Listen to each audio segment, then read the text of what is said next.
Bom dia a todos, que a gloriosa graça e paz do Senhor Jesus inunde o meu e o seu coração nessa manhã, amém?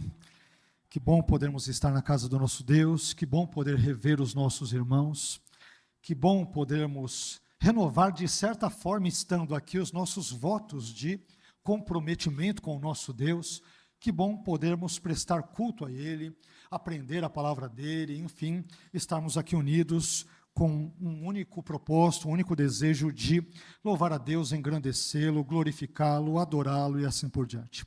Meus irmãos, eu quero nesse momento convidá-los a abrirem as suas Bíblias na Epístola de Paulo aos Efésios, capítulo 3 e versículos 14 a 21. Na manhã de hoje nós vamos meditar sobre uma importantíssima oração feita pelo apóstolo Paulo e que nos traz aqui algumas lições, algumas instruções, enfim, ensinamentos muito importantes. E para isso eu quero, então, pedir aos irmãos que compartilhemos aqui a leitura em Efésios, capítulo 3, versículos 14 a 21. Aliás, o tema da nossa mensagem na manhã de hoje, que já é sugerida pelo próprio texto que leremos, é a oração do apóstolo Paulo. A oração do apóstolo Paulo, que talvez seja um título razoavelmente semelhante, com ligeiras diferenças, talvez apareça algo parecido aí na sua Bíblia, dependendo da tradução, obviamente, da versão que você estiver consultando. Diz assim a palavra do Senhor: por essa razão eu me ponho de joelhos diante do Pai, de quem toda a família nos céus e na terra recebe o nome. Peço a Deus que, segundo a riqueza da sua glória, conceda a vocês que sejam fortalecidos com poder, mediante o seu Espírito, no íntimo de cada um. E assim, pela fé, que Cristo habite no coração de vocês, estando vocês enraizados e alicerçados em amor. Isto para que, com todos os santos, vocês possam compreender qual é a largura, o comprimento, a altura e a profundidade, e conhecer o amor de Cristo, que excede todo entendimento, para que vocês fiquem cheios de toda a plenitude de Deus. Ora, aquele que é poderoso para fazer infinitamente mais do que tudo que pedimos ou pensamos, conforme o seu poder que opera em nós, a ele seja a glória na igreja e em Cristo Jesus, por todas as gerações, para todos sempre. Amém. Amém? Vamos agradecer a Deus por esse texto da sua palavra e vamos pedir a Ele que fale ao nosso coração, ao nosso ser, às nossas necessidades, aos nossos temores, enfim, às nossas fraquezas. Deus nos conhece, meus irmãos, e eu tenho certeza que Ele haverá de falar conosco nesta manhã. Amém? Obrigado, Senhor, por esse texto que lemos. Obrigado pelo privilégio que é estarmos aqui reunidos enquanto sua igreja, ou parte da mesma presente aqui neste mundo.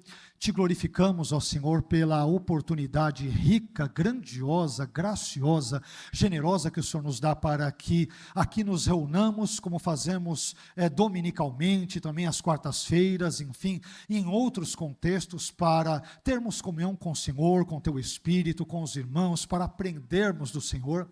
E agora, Senhor, depois de termos lido esse trecho, essa passagem significativa da sua palavra, que fala sobre essa oração importante que o teu servo apóstolo Paulo fez há cerca de 2000 anos, nós te pedimos que o Senhor nos ajude, que o Senhor nos dê graça, que o Senhor nos ilumine, que o Senhor nos instrua acerca dos pontos, das verdades, das lições, enfim, dos ensinamentos contidos nesse texto, a fim de que possamos extraí-los e aplicá-los na nossa vida conforme a sabedoria, conforme as condições que assim o Senhor nos dá. Abençoe-nos nesse momento e fale ao nosso coração, fale ao nosso ser, fale às nossas necessidades de forma geral. É o que nós te pedimos, esta é a nossa oração nesse momento, seguida do nosso agradecimento em nome de Jesus. Amém. Deus abençoe, meu irmão.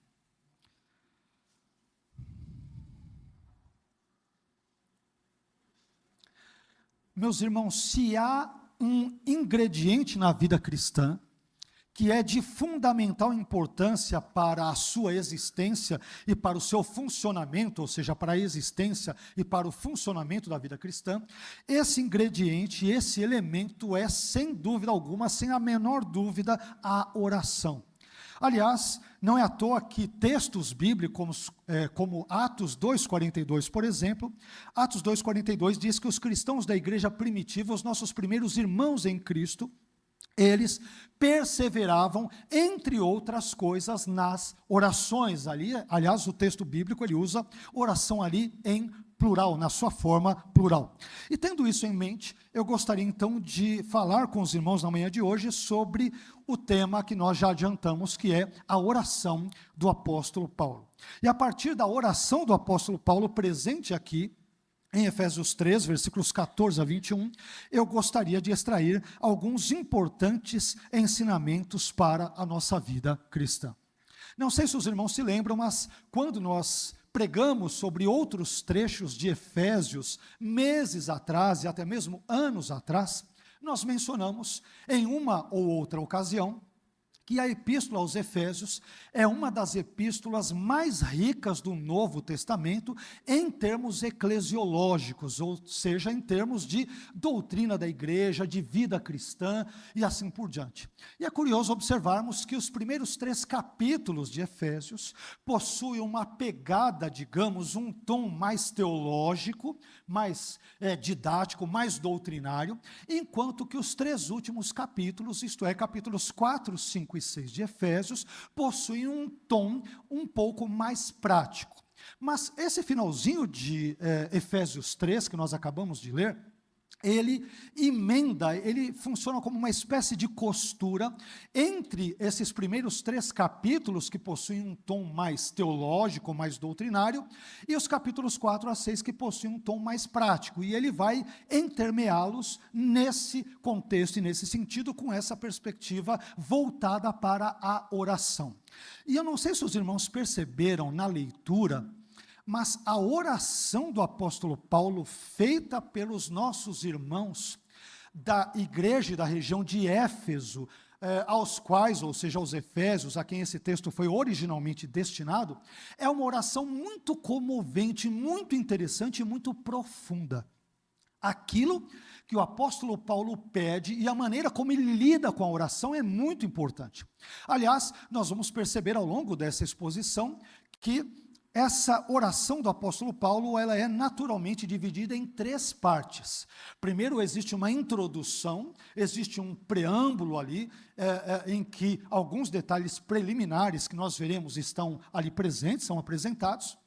Depois, nós temos o conteúdo da oração propriamente dito, as petições que Paulo faz, que podemos resumi-las em 5, e depois nós temos uma conclusão, que é essa doxologia que está nos versículos finais, versículos 20 e 21. Então, é um texto muito bem dividido, muito bem estruturado, e que ele gravita em torno de um tema central, que é o tema da oração.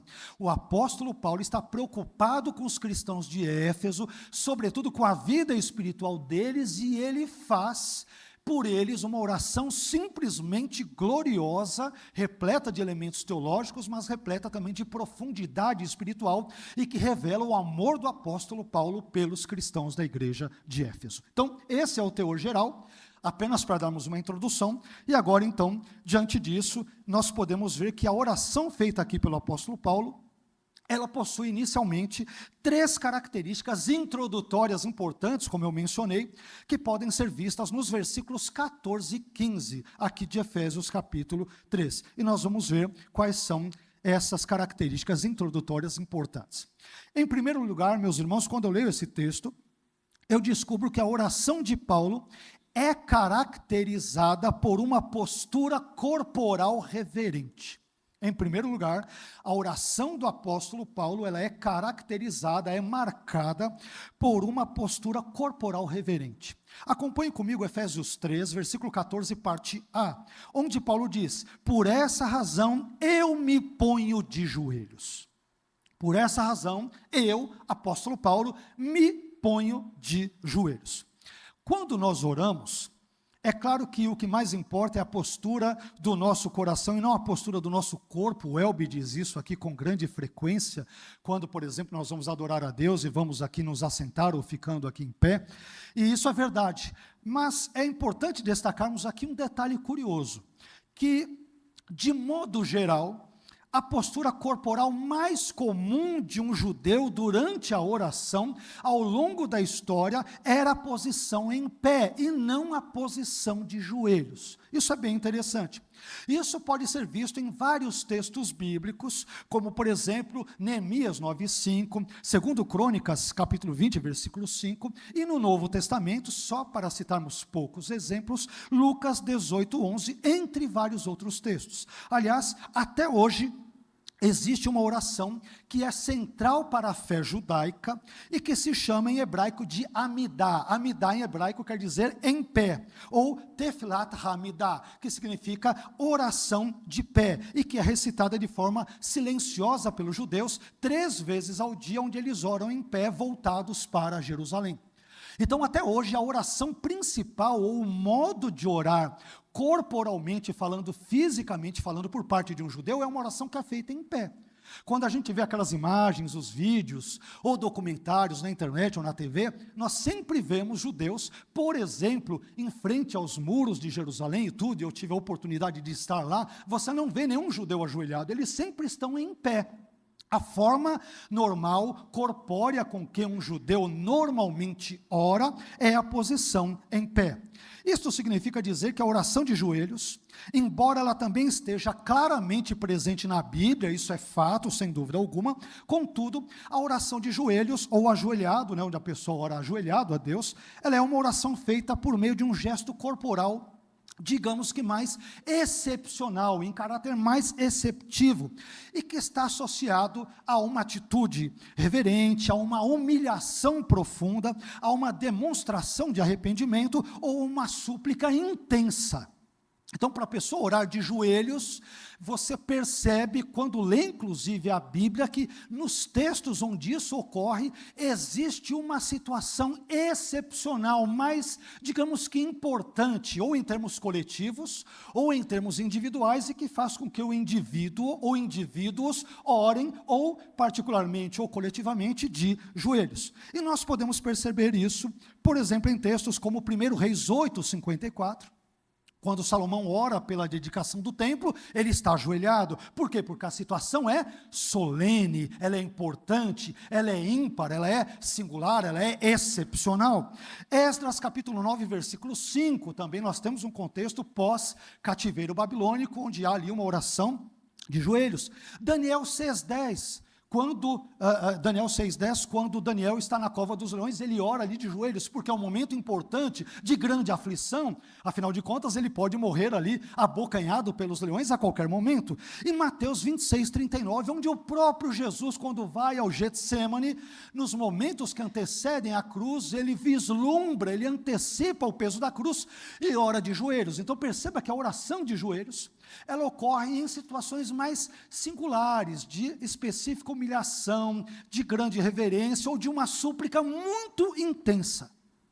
Isso quer dizer, meus irmãos, que a postura corporal de Paulo aqui no texto de Efésios 3, ao se pôr de joelhos na oração pelos cristãos de Éfeso, demonstra não apenas uma atitude reverente diante de Deus, é claro, mas também uma súplica intensa que ele está fazendo pelos cristãos de Éfeso. Paulo está preocupado com os cristãos de Éfeso, com a vida espiritual deles, com a relação deles com Cristo, como nós já veremos na sequência, e assim por diante, e portanto ele ora de joelhos, demonstrando não apenas reverência, mas uma profunda e intensa súplica.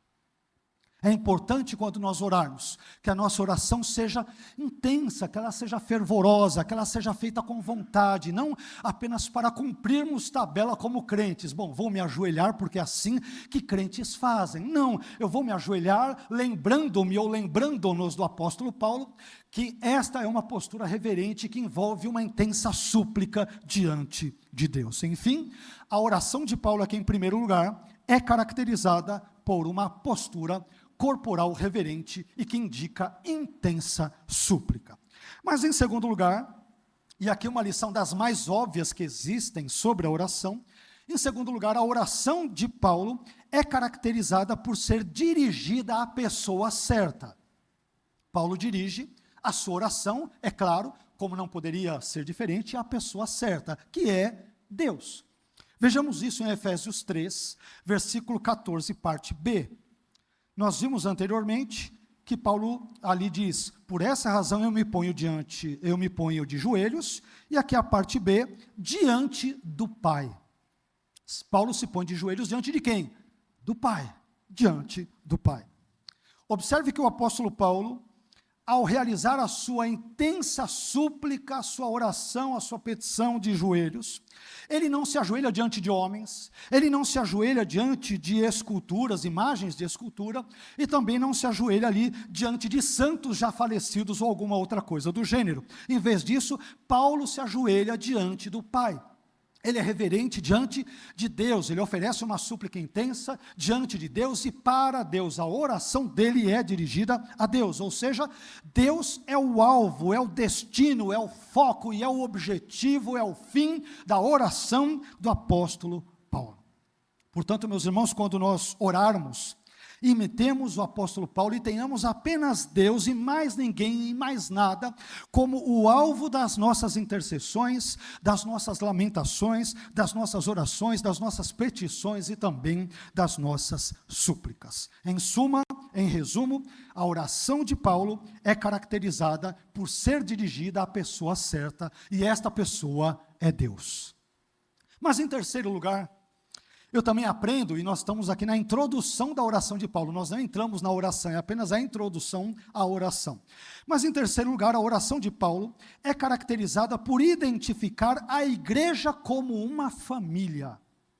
Outra coisa muito interessante, muito prática, não apenas teologicamente significativa, mas em termos práticos, é muito significativo. A oração de Paulo, em terceiro lugar, é caracterizada por identificar a igreja como uma família. Vejamos o que Paulo diz em Efésios 3,15. De quem, isto é, do Pai, toda a família nos céus e na terra recebe o nome. Ou seja, aqui Paulo está falando sobre os crentes, evidentemente, e ele vai dizer que a família, nós já vamos ver o que isso significa no céu e na terra, recebe o nome de Deus, ou seja, a família de Deus, família do Pai Celestial. E aqui, meus irmãos, quando nós retrocedemos um capítulo na Epístola aos Efésios, e vamos até Efésios 2,19, na continuidade anterior desse texto, nós descobrimos ali que Paulo já havia identificado os cristãos anteriormente como família de Deus. Aliás, em Efésios 2,19, Paulo escreve: assim já não sois estrangeiros, nem forasteiros, mas concidadãos dos santos e da família de Deus. Então ele já havia explicado antes que os cristãos são identificados ou vistos como parte da família de Deus. Portanto, quando Paulo fala aqui em Efésios 3,15 sobre toda a família nos céus e na terra, ele está se referindo, primeiro, à igreja triunfante, que é a família de Deus que já está nos céus, ou seja, são os nossos irmãos em Cristo que não estão mais conosco, já faleceram e um dia nós haveremos de vê-los. E ele também fala sobre a igreja militante, que é a família de Deus que ainda está na terra, ou seja, são todos os cristãos que ainda estão presentes no mundo, dentre os quais encontram-se você e eu, nós que, por exemplo, estamos aqui nesta manhã. Então observe que para Paulo, a igreja de Cristo, ela é a soma da igreja triunfante, que já está no céu, é chamada de triunfante porque ela triunfou sobre o pecado, sobre todas as coisas, já está numa melhor e diferente situação, e da igreja militante, que ainda está na terra. Então a soma dessa igreja, militante e triunfante, é que a soma dela diz respeito à família dos que estão nos céus e daqueles que estão na terra. Mas Paulo se refere a essa igreja como família que está nos céus e na terra. Portanto, perceba que o fato de Deus ser o nosso Pai Celestial E o fato também de nós cristãos sermos os seus filhos e sermos, portanto, irmãos uns dos outros, isso nos torna membros de uma grande família, que é a família que Paulo chama de família de Deus ou família do Pai Celestial. E é por isso que quando nós oramos, por exemplo, a oração do Pai Nosso, ela já denuncia, nós não falamos Pai meu, mas falamos Pai Nosso, porque todos nós somos irmãos em Cristo. Então, porque Deus é o nosso Pai, e porque nós somos irmãos, logo nós pertencemos à família de Deus.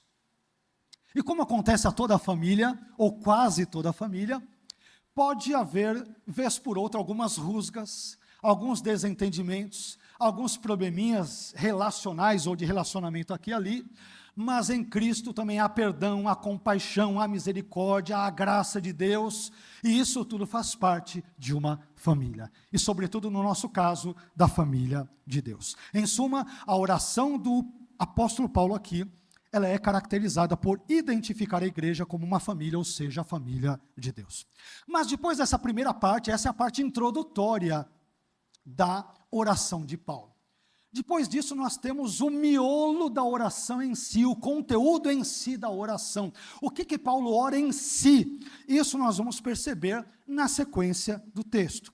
Depois dessas três características introdutórias da oração de Paulo, nós descobrimos agora, nos versículos 16 a 19, que a oração feita pelo apóstolo Paulo, como eu adiantei na introdução, ela possui 5 pedidos ou 5 petições. E aqui nós vamos ver quais são cada uma dessas petições. Existem coisas muito interessantes aqui, no meio desse pedido, ou pedidos. Mas quando eu leio esse texto, meus irmãos, eu aprendo em primeiro lugar que a oração de Paulo é uma petição que reconhece que Deus é glorioso. Em primeiro lugar, a oração de Paulo é uma petição, é um pedido que reconhece que Deus é glorioso. Efésios 3, versículo 16, parte A diz: peço a Deus que, segundo a riqueza da sua glória. Deus é rico em glória, portanto ele é glorioso. E o que é, afinal de contas, a glória de Deus? Eu gosto muito da maneira como um teólogo já falecido há muitos anos, chamado Charles Hyde, como ele definiu a glória de Deus, ao dizer de forma muito resumida que a glória de Deus é a manifestação de qualquer um dos atributos de Deus. Ou seja, quando qualquer um dos atributos ou qualidades ou características de Deus é manifesto, então você tem ali a glória de Deus de alguma forma entrando em ação. Em outras palavras, a glória de Deus, ela pode ser entendida tanto nos atributos, chamados na teologia de atributos incomunicáveis de Deus, ou seja, são atributos que apenas Deus tem, são exclusivos de Deus e que Deus não compartilha com os seres humanos. Por exemplo, a sua eternidade, a sua imutabilidade, a sua onipresença, a sua onipotência, a sua onisciência, assim por diante. E também envolve, essa glória de Deus também pode ser percebida, também pode ser notada nos chamados atributos comunicáveis de Deus, ou seja, os atributos divinos que Deus comunica ou compartilha com os seres humanos, criados à sua imagem e semelhança. Por exemplo, o amor, a bondade, a justiça, a misericórdia, a santidade e assim por diante. É claro que esses atributos em Deus são perfeitos, são plenos, são absolutos, mas em nós, seres humanos, são manchados pelo pecado, são finitos, são apequenados, são menores, mas são reflexo daquilo que Deus simplesmente é. Sendo assim, meus irmãos, quando nós orarmos, nós devemos sempre reconhecer que Deus é glorioso, e que a glória de Deus é manifesta, é percebida, é notada, é verificada, ou pode ser verificada, nos seus atributos e nas suas qualidades divinas. O Deus a quem nós servimos é um Deus glorioso. É um Deus grandioso, é um Deus superlativo, é um Deus que nós não conseguimos mensurar com a nossa mente finita, com a nossa pequenez filosófica, com todo o nosso tamanho tão apequenado, e com toda a nossa fraqueza, e com toda a nossa impotência e debilidade. Deus é infinitamente maior, e essa grandeza de Deus, por exemplo, denuncia, no melhor dos sentidos, a sua glória, a sua grandeza, e o fato dele ser um Deus todo-poderoso e Todo-Grandioso. Em suma, a oração de Paulo é uma petição que reconhece que Deus é glorioso. Todo cristão deve reconhecer isso. Deus é glorioso. A glória dele é excelsa, é grande, é majestosa, é sublime. E não só na oração, na pregação, mas no nosso dia a dia, nunca devemos perder de vista o fato de Deus ser glorioso, glorioso. Mas em segundo lugar, essa é a primeira petição. Em segundo lugar, a oração de Paulo é uma petição pelo fortalecimento espiritual dos cristãos. Perceba qual é a preocupação ou preocupações de Paulo, que elas são muito louváveis. Paulo está preocupado em quê? Ele está preocupado em Deus ser glorificado, em os cristãos serem fortalecidos, em Cristo habitar neles, em eles se amarem. Perceba como as preocupações de Paulo são profundamente espirituais, gloriosas, não são materiais. Aliás, de novo, em segundo lugar, a oração de Paulo é uma petição pelo fortalecimento espiritual dos cristãos. Leiamos aqui Efésios 3,16, parte B, que diz: conceda a vocês que sejam fortalecidos com poder, mediante o seu Espírito no íntimo de cada um. Veja só que palavras interessantes. Se existe uma necessidade, meus irmãos, que todos nós cristãos temos, e todos nós, sem exceção, é a necessidade de sermos fortalecidos espiritualmente. É assim ou não é? Isso não é para crente comum. Ah, pastor, essa história de ser fortalecido espiritual é para o irmão que é novo convertido, neófito, começou a ir na igreja. Não é para pastores que já têm anos de igreja, você que pensa. Não é para teólogos, não é para professores de EBD, não é para diáconos, para os ministros do louvor. É para todos nós. Se existe algo que todo cristão precisa e precisa com urgência, é ser fortalecido espiritualmente. E Paulo ora por isso.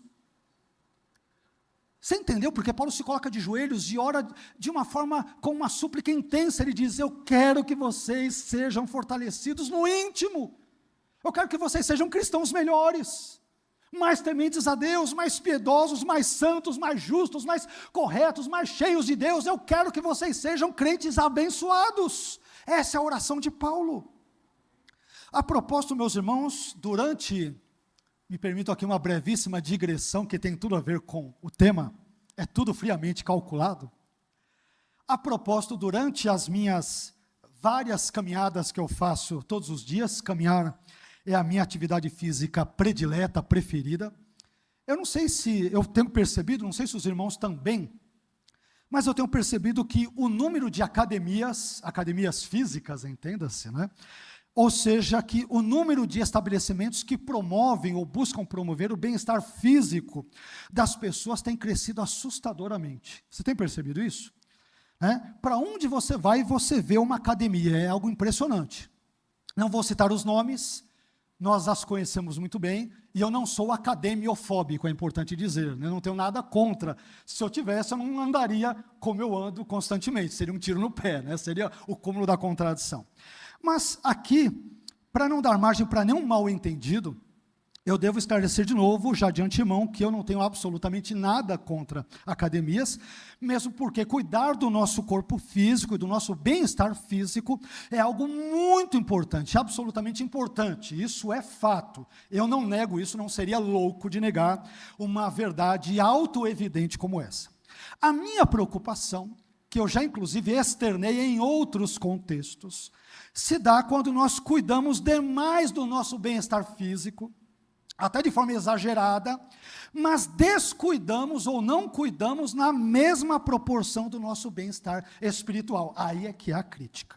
Aliás, o apóstolo Paulo, em outro texto, que já citei para os irmãos mais de uma vez, em 1 Timóteo capítulo 4, versículo 8, e olha que Paulo não era academiofóbico, mas olha o que ele diz, em 1 Timóteo 4, 8, Paulo vai dizer: porque o exercício corporal para pouco aproveita. Já pensou? Não seria um slogan muito bom para colocar numa academia.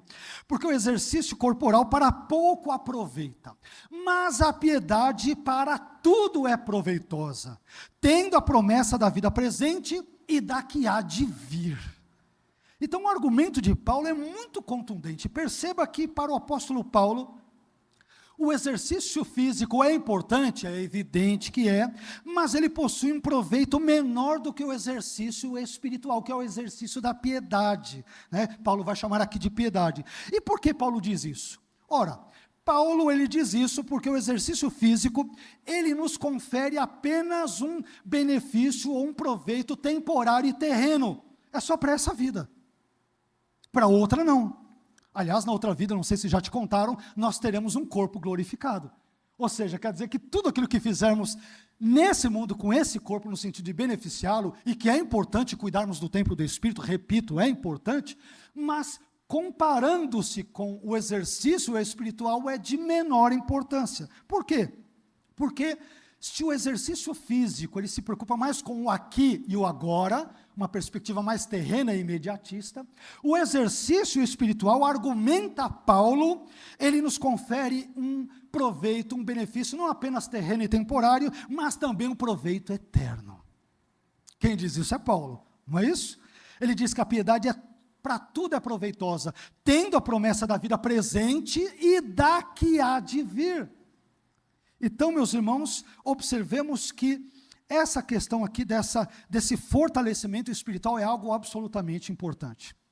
Por isso, malhe os seus bíceps físicos, sem esquecer de malhar os seus bíceps espirituais. Sem esquecer de buscar a Deus, né? Levante ali as barras, o supino, e não sei mais o que, faça pilates, e não sei mais o que, tudo sem nenhum problema, não há nenhum problema com isso, mas não se esqueça de também malhar, me permitam a metáfora, a sua vida espiritual. Não se esqueça de fazer várias aberturas de Bíblia, um exercício muito importante, né? Parece que, não, mas meu dedo não vai ficar, meus braços não vão ficar musculosos, mas experimente, além de levantar a barra e tudo, folhear a Bíblia, vai lá, folheia algumas vezes para cá, né? Mas o peso é muito grande, vou folhear uma vez só, folheia uma, depois folheia 5, assim como se aumenta os pezinhos ali na academia, vai alterando, vai orando mais, vai lendo a Bíblia mais, vai se santificando mais. Por quê? Porque a piedade é uma bênção para essa vida e para a vida vindoura. E malhar o corpo é bom só para essa vida. Afinal de contas, o meu e o seu corpo, em algum momento, não existirá mais. Ok? Então, em suma, a oração de Paulo é uma petição que vai, nesse contexto aqui que nós acabamos de ler, ela é uma petição pelo fortalecimento espiritual dos cristãos. Meu irmão, esteja forte fisicamente, mas esteja também, ou mais ainda, forte espiritualmente. Em terceiro lugar, quando leio esse texto, descubro que a oração de Paulo, isso é maravilhoso, é uma petição pela habitação permanente de Cristo no interior dos cristãos. Eu vou repetir, eu quero que você preste muita atenção. Em terceiro lugar, a oração do apóstolo Paulo é uma petição pela habitação permanente, duradoura, onde? De Cristo no cristão. Veja só o que Paulo diz, Efésios 3, 17, parte A. E assim, pela fé, que Cristo habite no coração de vocês. E assim, pela fé, que Cristo habite no coração de vocês. Aqui Paulo pede, meus irmãos, algo muito importante e extraordinário, eu diria, que contudo, nós só aprendemos quando lemos o texto grego. E tem gente que acha que é frescura, né? Estudar as línguas bíblicas originais, estudar hebraico, estudar grego, isso é frescura. Pois o que eu vou te dizer prova que é tudo menos frescura. O que acontece? Existem dois verbos gregos básicos que podem ser traduzidos como habitar, ou morar, ou residir. No grego koiné, que é o grego do Novo Testamento, existem dois verbos gregos básicos. O primeiro deles é o verbo paroikel, e o segundo é o verbo katoikel, paroikel e katoikel, não precisa gravar, decorar esses palavrões, paroikel e katoikel.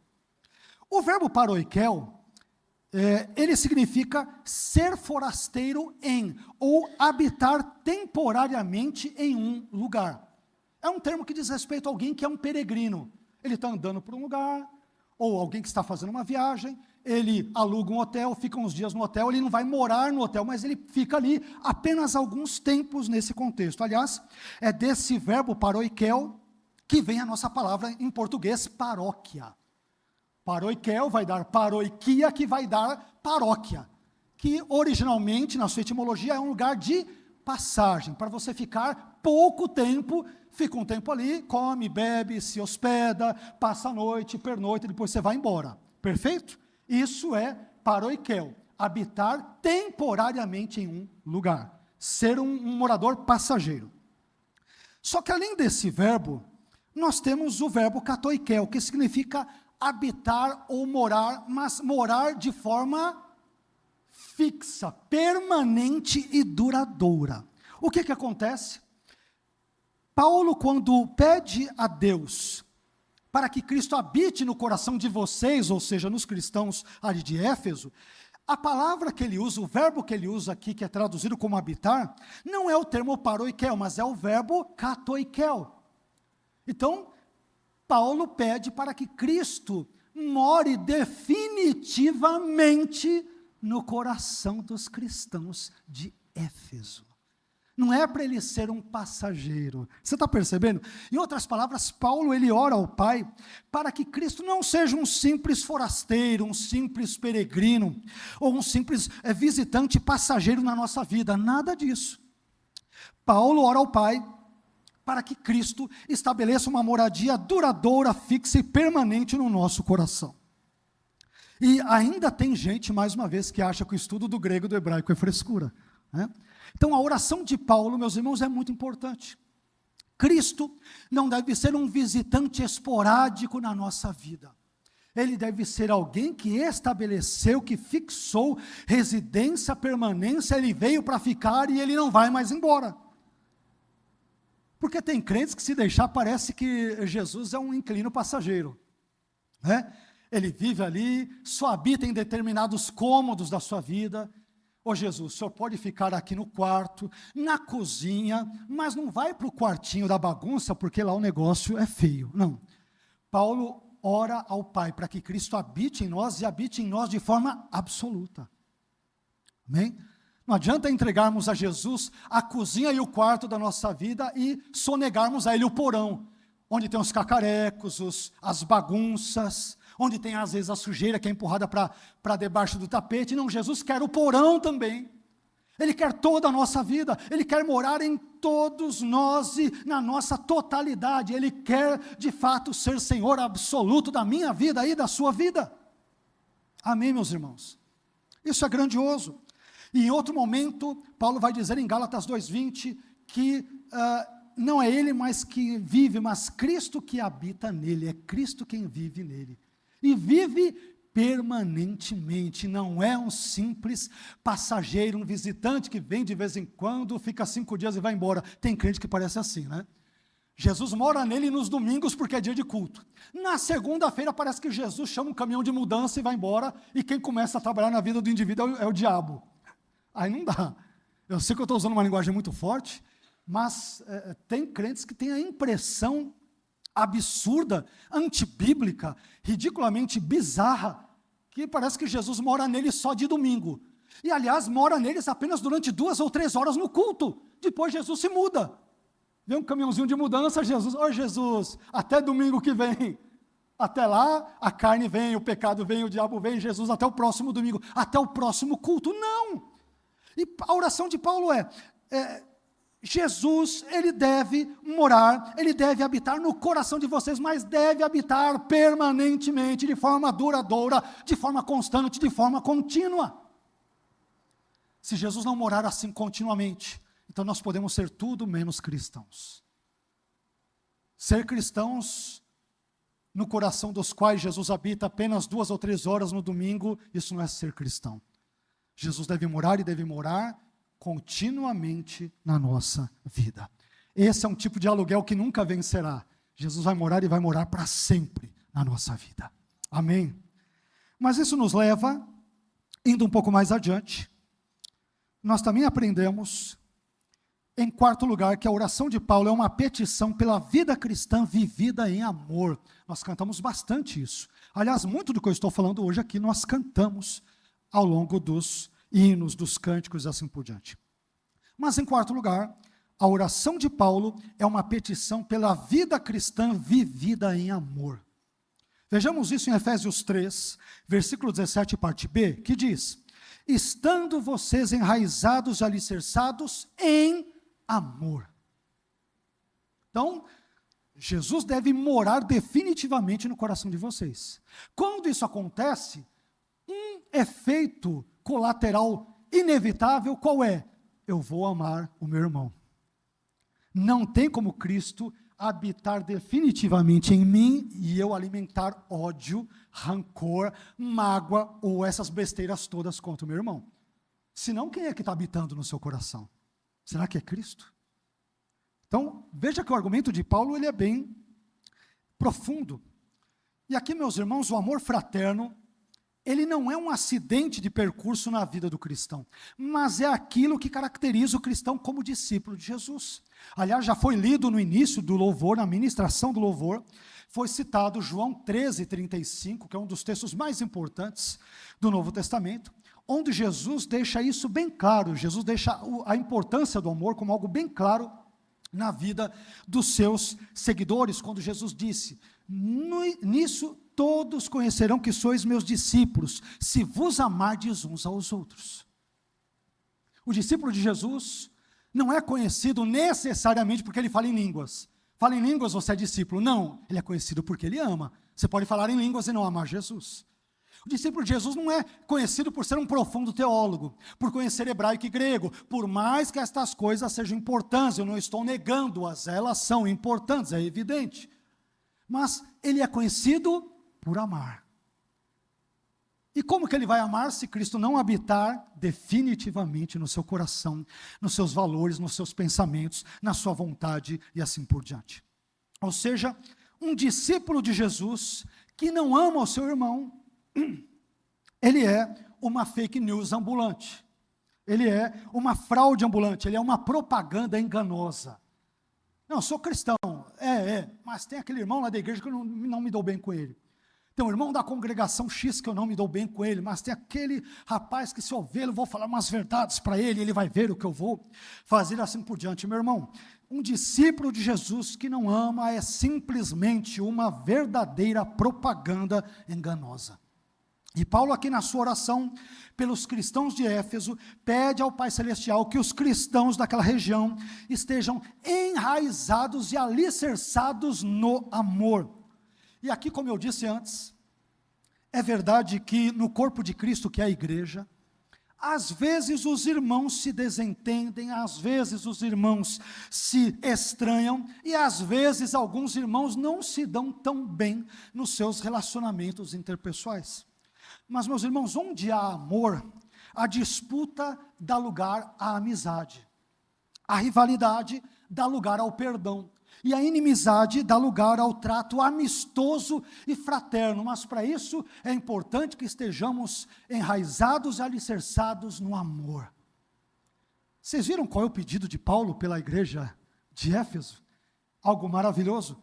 E não, no momento ele diz, não que vocês tenham muito dinheiro, que troquem de carro todo ano, e de novo, não há pecado nisso, mas a preocupação dele é com aquilo que é eterno, não é com aquilo que é efêmero, que é passageiro, por mais importante que seja. De novo, não estou de novo dizendo que carros ou casas, essas coisas não sejam importantes nessa vida, sim, são, mas Paulo se preocupa com aquilo que é duradouro, com aquilo que é eterno, com aquilo que durará para todo sempre. É com essas coisas que ele se preocupa. Em suma, a oração de Paulo é uma petição pela vida cristã vivida em amor.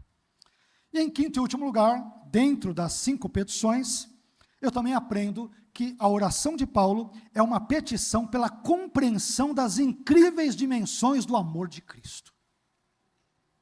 O raciocínio de Paulo é maravilhoso, né? Ele diz, se Jesus habitar permanentemente no seu coração, você não tem como não amar o seu irmão. Olha o raciocínio de Paulo, onde vai. E mais, Se Cristo habitar permanentemente no seu coração, então você vai conhecer as incríveis dimensões do amor de Cristo. O argumento dele é muito interessante, é muito engenhoso teologicamente. Isso é uma oração, hein? É uma oração. A oração dele é muito bem construída em termos teológicos. Quer dizer, ele ora, mas não é uma oração boba. Ele não joga palavras ao vento. A oração dele tem fundamento bíblico, escriturístico, teológico. Está embebida em teologia, e teologia boa, doutrinária, apostólica, bíblica. Olha que coisa interessante. Vamos ver agora Efésios 3, versículos 18 a 19. Um dos textos que os cristãos mais conhecem, um dos mais belos da Bíblia.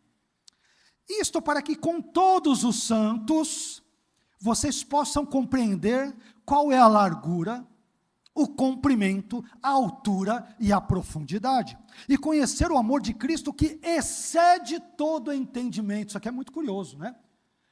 Paulo pede que conheçamos aquilo que excede o entendimento. Como? Se excede o entendimento, eu não tenho como conhecer. Eu não tenho como conhecer de mim mesmo, mas se Cristo habitar definitivamente em mim, e se Ele me revelar isso pela sua palavra, eu tenho como conhecer.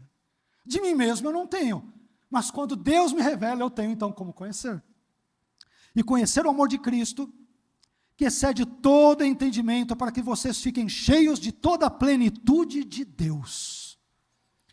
Nesse trecho de Efésios 3, Paulo, como se fosse uma espécie de engenheiro, um engenheiro teológico ou teologal, ele nos apresenta aquilo que nós poderíamos chamar de 4 dimensões, digamos que geométricas do amor de Cristo. Porque ele usa termos da geometria, da matemática, da engenharia, da arquitetura, né? Em primeiro lugar, Paulo diz que o amor de Cristo é largo. Ele é largo bastante para abarcar toda a humanidade, visto que Cristo morreu na cruz por toda a humanidade pecadora, o que inclui a minha vida e inclui também a sua vida. Por isso que é a largura do amor de Cristo. Em segundo lugar, Paulo diz que o amor de Cristo é comprido bastante para perdurar por toda a eternidade pelos salvos. O Deus que nos ama, o Cristo que nos ama neste mundo, Ele continuará a nos amar por toda a eternidade. É um amor que Ele é comprido. Mas em terceiro lugar, Paulo também diz que o amor de Cristo é alto bastante para nos revelar a grandeza e o tamanho desse Deus que enviou Jesus para morrer na cruz por mim e pelos irmãos. E por fim, em quarto lugar, Paulo diz que o amor de Cristo é profundo, e é profundo bastante para resgatar e salvar até o pecador mais impenitente, dentre os quais eu e você nos encontramos outrora. Por isso que ele fala sobre esse amor que é largo, que é comprido, que é alto e que é profundo. E essas dimensões incríveis do amor de Cristo, meus irmãos, elas excedem todo o entendimento humano, mas elas nos são também reveladas pela gloriosa palavra de Deus, conforme nós podemos aqui aprender nesse texto. Bem, mas, finalmente, a oração feita pelo apóstolo Paulo, conforme vimos nos versículos 16 a 19, que são o miolo da oração, o conteúdo da oração em si, ela é concluída agora com 2 tipos de reconhecimentos, nos versículos 20 e 21. Então, primeiro, a oração de Paulo tem uma introdução, que a gente viu nos versículos ali 14 e 15, ela tem um conteúdo nos versículos 16 a 19, e tem uma conclusão por meio de uma doxologia, de um louvor que é elevado a Deus nos versículos 20 e 21. Vamos ver aqui quais são esses 2 reconhecimentos. Em primeiro lugar, Paulo reconhece que Deus pode exceder as nossas melhores expectativas quando oramos. Em primeiro lugar, Paulo reconhece que Deus pode exceder, Ele pode ir muito além das nossas melhores expectativas quando oramos. A gente pede X, mas Deus é poderoso para dar não apenas X, mas Y, Z, A, B, C, D e tal. O que Paulo está dizendo aqui? Deus não é mesquinho. Deus não sonega as suas bênçãos. Eu vou abençoar o fulano de tal, o cicrano, e as minhas bênçãos eu vou dar com conta-gotas. É uma aqui e ele que se contente com isso. Deus não é avarento em termos das suas bênçãos celestiais. Ele é abundante, Ele é pródigo, Ele é liberal. Vamos ver isso no texto? Efésios 3:20. Ora, aquele que é poderoso para fazer infinitamente mais do que tudo o que pedimos ou pensamos, conforme o seu poder que opera em nós. Irmãos, que texto lindo, né? Que texto lindo. Aqui o raciocínio de Paulo é bem lógico. Uma vez que o amor de Cristo é incrivelmente grande, como nós vimos, ou seja, o amor de Cristo é longo, é comprido, é alto e é profundo, então Paulo raciocina: se Deus enviou um Jesus tão amoroso como este para nos salvar, cujo amor ele é largo, ele é profundo, é alto e assim por diante, logo, esse Deus ele pode exceder as nossas melhores e maiores expectativas quando nós orarmos, porque Ele não é mesquinho, porque não existem impossibilidades para Ele. Ele é um Deus que excede as nossas expectativas. Ou seja, Deus é poderoso para fazer infinitamente mais do que tudo que pedimos ou pensamos. Aliás, nós temos alguns exemplos disso na Bíblia, mas para efeitos de economia, e caminhando quase para o final dessa mensagem, nós podemos encontrar um dos maiores exemplos bíblicos dessa verdade, que Deus excede tudo aquilo que nós pedimos ou pensamos, ou pode exceder. Nós encontramos essa verdade bíblica num conhecido texto de 1 Reis capítulo 3, e versículos 5 a 14. Nesse texto bíblico de 1 Reis 3, meus irmãos, Salomão ele pede a Deus que lhe dê entendimento para governar sobre o povo de Israel, e também para poder julgar as suas demandas. Em outras palavras, Salomão pede sabedoria, entendimento. É isso que ele pede, nada mais do que isso, correto? É o que está no texto. Só que Deus, que é pródigo, que é generoso, que é abundante, que é gracioso quando Ele nos dá as suas bênçãos, e o que Deus faz? 1 Reis capítulo 3, os versículos 5 a 14, Deus não apenas dá entendimento a Salomão, mas o texto também diz que Deus lhe dá riquezas e glória. E diz para ele que não haveria nunca nenhum rei que teria uma fama tão grande quanto a dele ao longo da história. Ele não pediu isso. Mas o que Deus faz? Deus é poderoso para fazer infinitamente mais, além daquilo que nós pedimos ou pensamos, porque Ele não é avarento, porque Ele não é mesquinho, Ele é generoso, Ele é gracioso. Eu não sei quais são as suas orações ou pedidos nessa manhã, meus irmãos, mas Deus é poderoso para exceder as nossas maiores e melhores petições. Ele pode fazer infinitamente mais, porque Ele é generoso quando age na vida dos seus filhos e na vida da sua igreja. Enfim, Paulo reconhece que Deus pode exceder as nossas melhores expectativas quando oramos.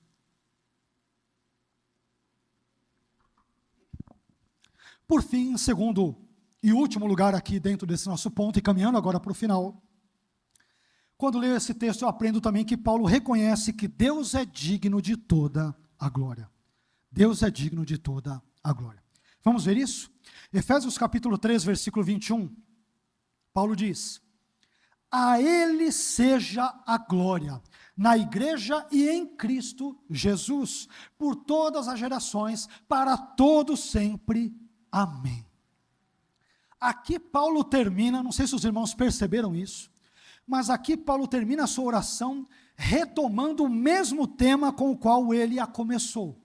Em Efésios 3,16, a gente viu, Paulo havia falado sobre a riqueza da sua glória, ou seja, Deus é rico na sua glória. E agora, Paulo termina a sua oração novamente dando ênfase à glória de Deus. Isto é, Paulo diz: a Ele, ou seja, a Deus, seja a glória na igreja e em Cristo Jesus por todas as gerações, para todos sempre. Amém.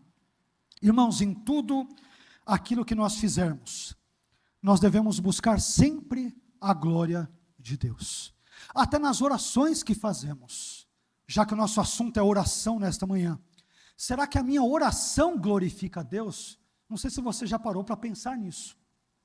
Porque às vezes nós somos muito mesquinhos, muito individualistas, muito antropocêntricos, para não dizer muito carnais quando oramos. Aliás, a Bíblia vai dizer que nós não sabemos orar como convém. Precisamos do Espírito Santo para nos ajudar até para orar. Olha só, nós somos incompetentes até para orar. Nós precisamos do Espírito Santo, me ajuda, me ajuda. Eu me lembro que quando me converti, quando entreguei a minha vida para Jesus, no quarto de casa, escuro, sozinho, não tinha ninguém ali, minha mãe tinha saído, eu tranquei o quarto, estava frequentando já os cultos numa determinada igreja, me ajoelhei no quarto, confesso que envergonhado porque eu não sabia o que orar.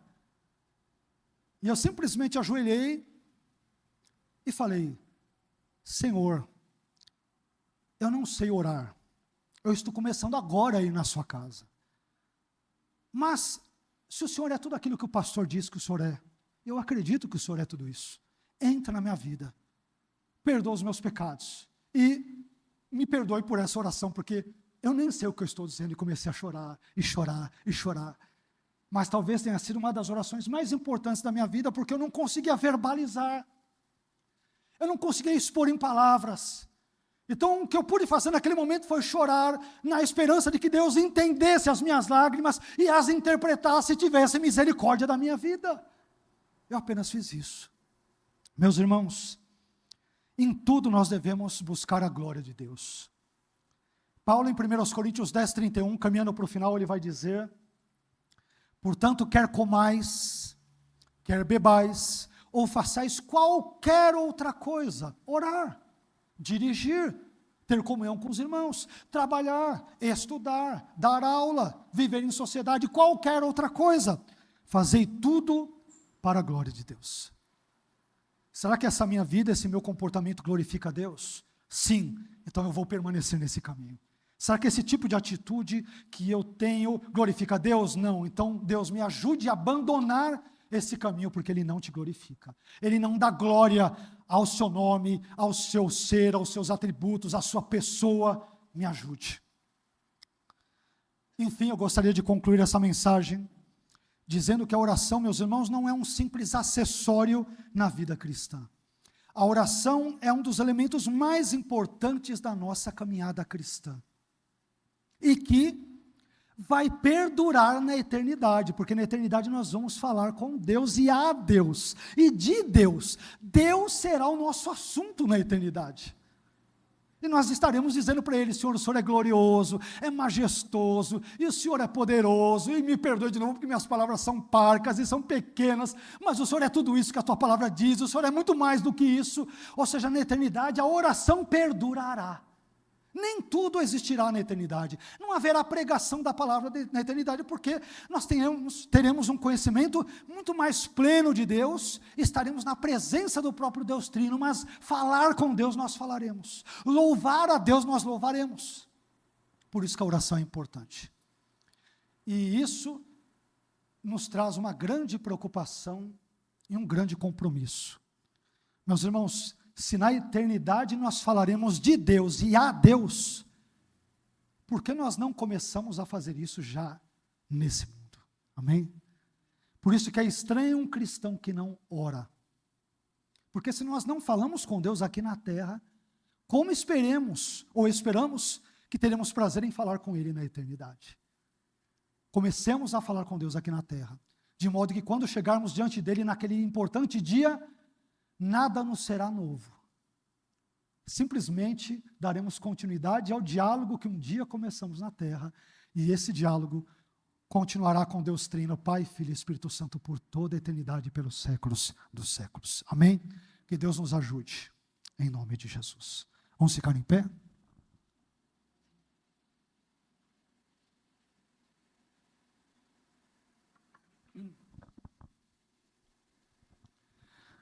A mesma oração que Paulo fez pelos cristãos de Éfeso, eu gostaria de fazer pelos irmãos, por cada um de nós nessa manhã.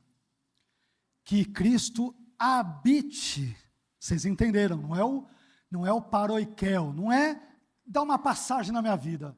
Deus, me visita durante 2 horas do culto de domingo e depois o Senhor pode ir embora. Não, Jesus, eu quero que o Senhor more, mas more para sempre aqui. Irmãos, que oração poderosa. Que oração poderosa. Senhor, eu não quero que o Senhor me visite esporadicamente. Eu não quero que o Senhor lide comigo de vez em quando. Eu não quero que o Senhor ouça as minhas orações ou tenha comunhão comigo de vez em nunca. Senhor, habita em mim, mas habite para valer. More para valer, more definitivamente. Eu quero que o Senhor entre na minha vida, eu quero pegar a chave e trancar e jogar fora. O Senhor não pode mais sair da minha vida, porque eu preciso do Senhor. Amém? Vamos orar? Ô Senhor, eu te glorifico nessa manhã, porque o Senhor nos ensinou coisas tão simples e singelas, mas ao mesmo tempo tão profundas na sua palavra, Senhor. Nós aprendemos aqui por meio dessa oração tão gloriosa que o teu servo, o apóstolo Paulo, fez. Nós aprendemos nesta manhã muitas importantes verdades, instruções e ensinamentos por meio do teu servo. E nós vimos que uma das coisas que Paulo pediu para a igreja de Éfeso é que os cristãos fossem fortalecidos espiritualmente. E eu gostaria, Senhor, de, com base na sua palavra, pedir o mesmo para essa igreja, para todos quantos eventualmente depois assistirem esse vídeo. Senhor, fortaleça o meu irmão, a minha irmã, que está ouvindo esta mensagem, essa oração nesse momento, fortaleça os meus irmãos espiritualmente, ajude-os a lidarem com as tentações, ajude-os a vencê-las, não importa quaisquer que sejam essas tentações, a natureza delas, ajude-nos a vencê-las. Ajude-nos a sermos cristãos espiritualmente fortes. E sabemos que a força não está em nós mesmos ou conosco mesmos, mas está em Ti, na Sua palavra. É por isso que o Senhor nos orienta na Sua palavra, que devemos nos fortalecer no Senhor e na força do Seu poder. Ajude-nos a nos fortalecer em Ti, Senhor. Nós só temos força em Ti, na Sua palavra, no Teu Espírito. Se deixados a nós mesmos, somos incompetentes, somos incapazes, somos frágeis, somos débeis. Mas eu também quero Te pedir, Senhor, esse pedido tão glorioso que Paulo fez e que eu quero reiterá-lo aqui, que o Teu Filho Jesus Cristo habite, mas habite não temporariamente, não de passagem, mas habite definitivamente em nossos corações. Ó Senhor Jesus, não se afaste da nossa vida, não se ausente da nossa vida. Quando formos trabalhar, que o Senhor nos acompanhe. Quando formos deitar, formos dormir, esteja conosco. Quando formos tomar banho, esteja ali presente. Quando formos tratar com os nossos clientes, ou com o patrão, ou com as pessoas no dia a dia, esteja ali na conversa, mas Senhor Jesus, habite definitivamente no nosso coração. Não queremos que o Senhor seja um inquilino passageiro que pernoite uma vez ou outra na nossa vida. Não, nós queremos que o Senhor habite para sempre, definitivamente, permanentemente. Queremos que o Senhor fixe residência no nosso coração. O nosso coração tem dono, e o Senhor é o dono dele, Senhor. E o Senhor é o dono de toda a nossa vida. Ah, Senhor, não somos nós mais que vivemos, mas o Senhor vive em nós. A nossa vida é Tua, os nossos pensamentos são Teus, o nosso coração é Teu, Senhor. A nossa vida pertence a Ti, do Senhor, pelo Senhor e para o Senhor são todas as coisas. Por isso o Senhor Jesus habite em nós, mas habite sempre, por favor. Nunca se mude, nunca saia da nossa vida, porque nós dependemos do Senhor, nós precisamos do Senhor, nós necessitamos do Senhor, do Seu perdão, da Sua presença, do Seu amor, da Sua compaixão, da Sua cura, da Sua salvação, da Sua transformação. Nós precisamos de Ti, portanto habite e habite definitivamente em nós, Senhor. Que essa igreja seja uma igreja habitada pelo Senhor, que o Senhor esteja presente, de forma visível, de forma indelével, de forma palpável, que nós percebamos a Sua presença em nosso meio, não apenas em termos coletivos, mas também individuais, que o Senhor esteja sempre presente na vida da Sua igreja. Afinal de contas, Senhor Jesus, se o Senhor não estiver presente na vida da Sua igreja, a igreja será tudo menos igreja cristã, porque não existe igreja cristã sem Cristo entronizado nela e vivendo nela permanentemente. Obrigado por tudo, abençoe a nossa vida, é o que te pedimos, ó Deus, em nome de Jesus.